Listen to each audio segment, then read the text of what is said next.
Hello everyone. So today we are going to talk about a lesson called Indigo. To start with the lesson, in 1916 Gandhiji steps up to help a bunch of poor peasants from Champaran.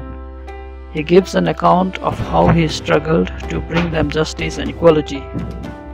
Talking about the issue of indigo in Champaran district of Bihar, most of the arable land of Champaran were divided into large estates. The owner of the estates were the Englishmen, and the worker were the Indian tenants. We learn that the chief commercial crop on this land was indigo.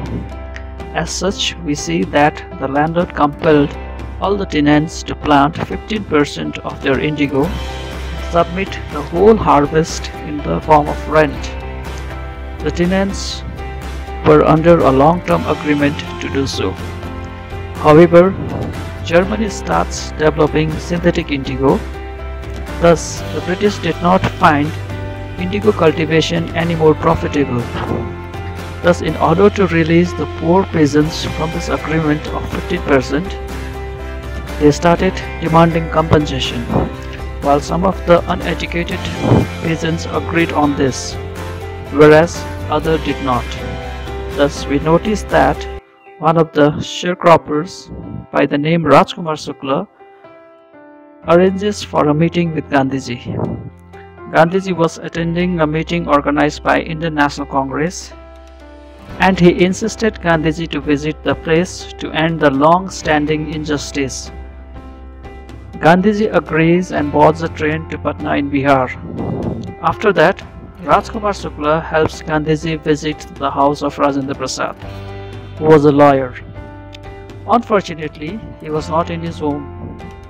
As Gandhiji was dressed in a simple attire, the servant of Rajendra Prasad thought of him to be a friend of Shukla, who was an uneducated and illiterate peasant.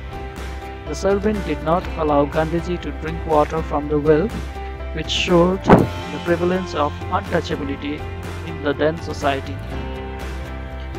Thus, when Gandhiji decides to meet Professor J.P. Kripalani and Professor Malkani, the news of his arrival and mission spreads across the town like wildfire.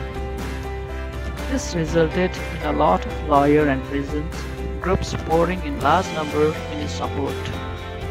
Consequently, the lawyer did accept that the charges are quite high and too unreasonable for a poor peasant.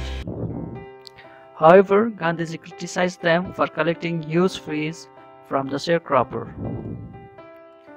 In order to obtain evidence of the indigo problem, he visited the secretary of the British Landlord Commission, but gets bullied.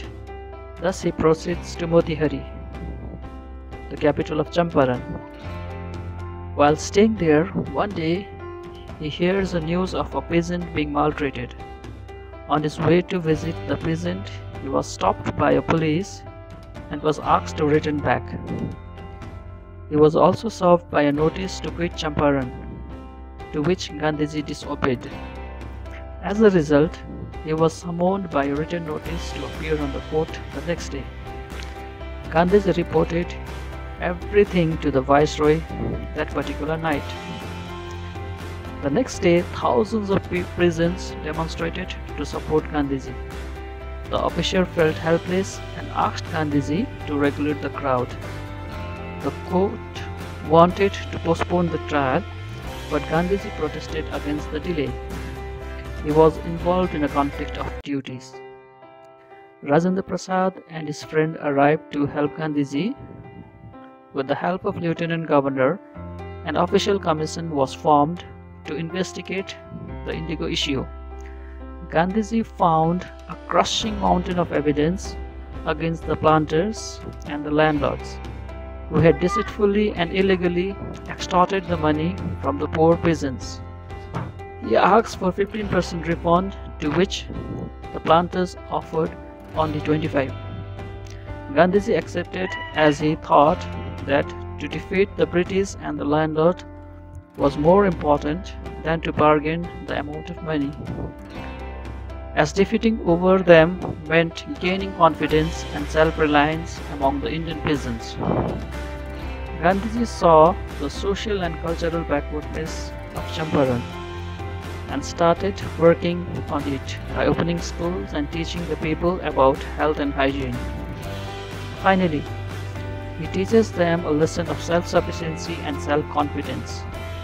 So to conclude the lesson, we learn how Gandhiji not only helped in freeing India as a geographical nation, but also worked relentlessly to teach the lesson of self-reliance, which was more important to make India independent. Thank you.